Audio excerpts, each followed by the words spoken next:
നമസ്കാരം. വെറും 5 വർഷത്തിനുള്ളിൽ അമേരിക്കയെ പോലും അമ്പരപ്പിക്കുന്ന വേഗത്തിൽ ആണവോർജ അന്തർവാഹിനികൾ നിർമ്മിച്ച് പുറത്തിറക്കിയ ചൈനീസ് നാവികസേന ആഗോള നാവിക സന്തുലിതാവസ്ഥയെ തകിടം മറിച്ചിരിക്കുകയാണ്.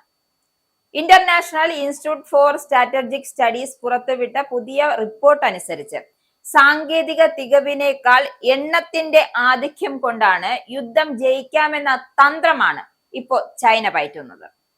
പതിറ്റാണ്ടുകളായി സമുദ്രത്തിനടിയിൽ അമേരിക്ക പുലർത്തിയിരുന്ന ഏകപക്ഷീയമായ ആധിപത്യത്തിനുമേൽ ഇത്ര ഒരു വലിയ പ്രഹരം ഇതിനു മുമ്പ് ഉണ്ടായിട്ടേ ഇല്ല. ഷിപ്പ് യാർഡുകളിലെ ഉപഗ്രഹ ചിത്രങ്ങൾ നൽകുന്ന സൂചനകൾ അനുസരിച്ച് അമേരിക്കൻ നിർമ്മാണശാലകൾ പ്രതിസന്ധിയിലാകുമ്പോൾ ചൈനയുടെ ബോഹായ് കടൽ തീരം ലോകത്തിലെ ഏറ്റവും വലിയ യുദ്ധക്കപ്പൽ നിർമ്മാണ കേന്ദ്രമായി മാറിക്കഴിഞ്ഞിരിക്കുകയാണ്. ഇത് വെറും ഒരു കണക്കിലെ കളിയല്ല, മറിച്ച് വരാനിരിക്കുന്ന ദശകങ്ങളിൽ സമുദ്രം ആര് ഭരിക്കും എന്ന ചോദ്യത്തിന് ചൈനയുടെ കരുത്തുറ്റ മറുപടിയാണ്. ചൈനീസ് നാവികസേനയുടെ വളർച്ച കേവലം ഉപരിപ്ലവമല്ല എന്ന കാര്യം USS റിപ്പോർട്ടിലൂടെ പുറത്തു വരുന്നുണ്ട്. 2021 മുതൽ അതായത് 2025 വരെയുള്ള കാലയളവിൽ ചൈന പുറത്തിറക്കിയ ഒന്നും രണ്ടുമല്ല 79,000 ടൺ ഭാരമുള്ള 10 അന്തർവാഹിനികൾ അമേരിക്കയുടെ 55,500 ടൺ എന്ന കണക്കിനെ ബഹുദൂരം പിന്നിലാക്കുന്നു. വലിപ്പത്തിലും എണ്ണത്തിലും ചൈന കൈവരിച്ച ഈ നേട്ടം എന്നത് പസഫിക് സമുദ്രത്തിലെ സൈനിക സന്തുലിതാവസ്ഥയെ മാറ്റിമറിക്കുന്നതാണ്. ചൈനയുടെ ഈ നേട്ടത്തിന് പിന്നിൽ വടക്കൻ ചൈനയിലെ ഹുലാഡോവയിലെ Bohai shipbuilding heavy industry എന്ന രഹസ്യ നിർമ്മാണ കേന്ദ്രമാണ്. സാറ്റലൈറ്റ് ദൃശ്യങ്ങൾ അനുസരിച്ച് ഇവിടെ അന്തർവാഹിനി നിർമ്മാണത്തിനായി പുതിയ 2 കൂറ്റൻ ഹാളുകൾ കൂടി ചൈന സജ്ജീകരിച്ചിട്ടുണ്ട്.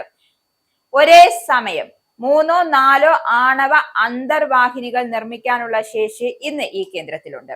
2011 മുതൽ 20 വരെയുള്ള കാലയളവിൽ ഇവിടെ 7 അന്തർവാഹിനികൾ മാത്രം നിർമ്മിച്ചിരുന്നതാണ്. അടുത്ത 5 വർഷം കൊണ്ട് അത് 10 ഉയർത്തിയത്.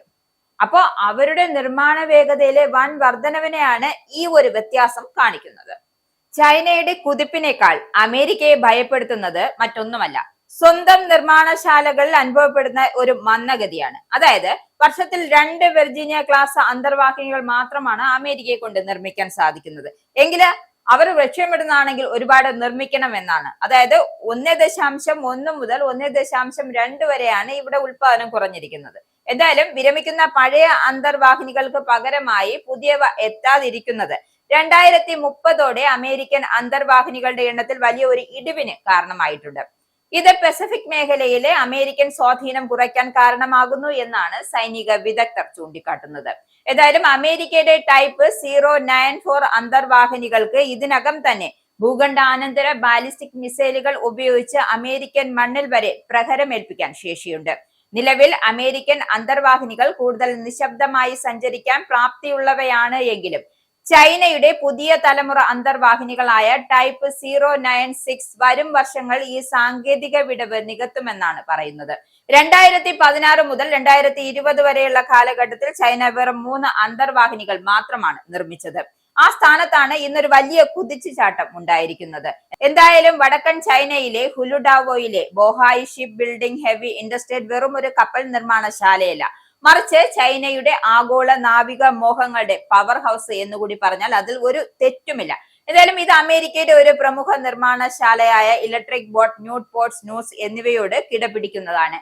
ഈ ഇൻഡോർ ഹാളുകൾ കപ്പൽ നിർമ്മാണത്തെ കാലാവസ്ഥാ വ്യതിയാനങ്ങളിൽ നിന്നും സംരക്ഷിച്ചെടുക്കുകയാണ്.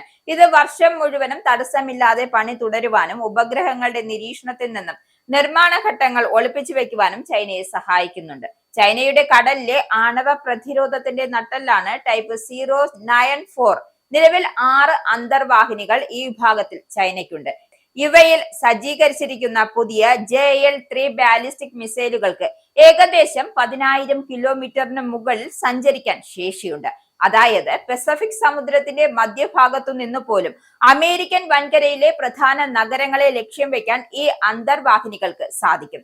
ചൈനീസ് അന്തർവാഹിനികൾക്ക് നേരത്തെ ഉണ്ടായിരുന്ന വലിയ പോരായ്മ അവരുടെ എഞ്ചിൻ ശബ്ദമായിരുന്നു. എന്നാൽ പുതിയ ടൈപ്പ് 096 അമേരിക്കയുടെ ഏറ്റവും മികച്ച വിർജീനിയൻ സി ഉൾഫ് ക്ലാസ് അന്തർവാഹിനികളെ പോലെയായിരിക്കും എന്നാണ് വിദഗ്ധർ പറയുന്നത്. ടൈപ്പ് 094നേക്കാൾ കൂടുതൽ ബാലിസ്റ്റിക് മിസൈലുകൾ വഹിക്കാൻ ശേഷിയുള്ള ടൈപ്പാണ് പുതിയതായ 096 ഇത് 2020കളുടെ അവസാനത്തോടെയാണ് 2030ന്റെ തുടക്കത്തിലോ നീറ്റിലിറക്കുമെന്നാണ് പ്രതീക്ഷിക്കുന്നത്. കുലുഡാവോയിലെ വെറും ബാലിസ്റ്റിക് മിസൈൽ സബ്മറൈനുകൾ മാത്രമല്ല, ക്രൂയിസ് മിസൈലുകൾ വിക്ഷേപിക്കാൻ കഴിയുന്ന ടൈപ്പ് 093B പോലുള്ള അറ്റാക്ക് സബ്മറൈനുകളും ചൈന നിർമ്മിക്കുന്നുണ്ട്. അത്യാധുനിക സൂപ്പർസോണിക് ആന്റി ഷിപ്പ് മിസൈലുകൾ വിക്ഷേപിക്കാൻ കഴിയുന്ന വെർട്ടിക്കൽ ലോഞ്ച് സംവിധാനം ഇത്തരമൊരു അന്തർവാഹിനികൾ ചൈന ഉൾപ്പെടുത്തിയിട്ടുണ്ട്. ഇത് അമേരിക്കൻ വിമാനവാഹിനി കപ്പലുകൾക്ക് വലിയ വെല്ലുവിളിയാണ് ഉയർത്തുന്നത്. മുമ്പ് ചൈനീസ് കപ്പലുകൾ എണ്ണത്തിൽ മാത്രമായിരുന്നു മുന്നിലെങ്കിൽ ബോഹായ് ഷിപ്പ്യാർഡിൽ നിന്നുമുള്ള പുതിയ റിപ്പോർട്ടുകൾ സൂചിപ്പിക്കുന്നത് അവ ഗുണനിലവാരത്തിലും അമേരിക്കയോട് അടുക്കുന്നു എന്നാണ്. പമ്പ് ജെറ്റ് പ്രൊഫഷണൽ പോലുള്ള അത്യാധുനിക സാങ്കേതിക വിദ്യകൾ ചൈന സ്വന്തമായി വികസിപ്പിച്ചു കഴിഞ്ഞിരിക്കുകയാണ്. കുലുഡാവോയിലെ ഈ വിപുലീകരണം ചൈനയെ വെറും ഒരു പ്രാദേശിക ശക്തിയിൽ നിന്നും മാറി ലോകത്തെവിടെയും ആധിപത്യം പുലർത്താൻ കഴിയുന്ന ഒരു ബ്ലൂ വാട്ടർ നേവിയായി മാറ്റുന്നതിൽ നിർണായക പങ്ക് വഹിക്കുന്നുണ്ട്. അമേരിക്കൻ നാവികസേന ഇപ്പോഴും ഗുണനിലവാരത്തിലും സജീവമായ അന്തർവാഹിനികളുടെ എണ്ണത്തിലും ലോകത്ത് ഒന്നാമതാണെങ്കിൽ ഭാവിയിലേക്കുള്ള പാത അത്ര സുഗമമല്ല. അതിന് അമേരിക്കയെ ആശങ്കയിലാട്ടുന്ന കുറച്ച് പ്രധാന ഘടകങ്ങളുമുണ്ട്. എന്തായാലും അമേരിക്കയുടെ ഏറ്റവും കരുത്തുറ്റ അറ്റാക്ക് സബ്മറൈനുകളാണ് വിർജീനിയ ക്ലാസ്. പസഫിക് മേഖലയിൽ ചൈനയെ തളയ്ക്കാൻ പ്രതിവർഷം 2 വിർജീനിയ ക്ലാസ് അന്തർവാഹിനികൾ വീതം നിർമ്മിക്കാനാണ് പെന്റഗൺ ലക്ഷ്യമിട്ടിരിക്കുന്നത്. ചൈനയുടെ ടൈപ്പ് 096 അന്തർവാഹിനികൾ കടലിൽ ഇറങ്ങുന്നതോടെ അമേരിക്കയ്ക്ക് ഇതുവരെ ഉണ്ടായിരുന്ന സ്റ്റെൽത്ത് അഥവാ നിശബ്ദമായി സഞ്ചരിക്കാനുള്ള സാങ്കേതിക മുൻതൂക്കം പോലും ചോദ്യം ചെയ്യപ്പെടുകയാണ്.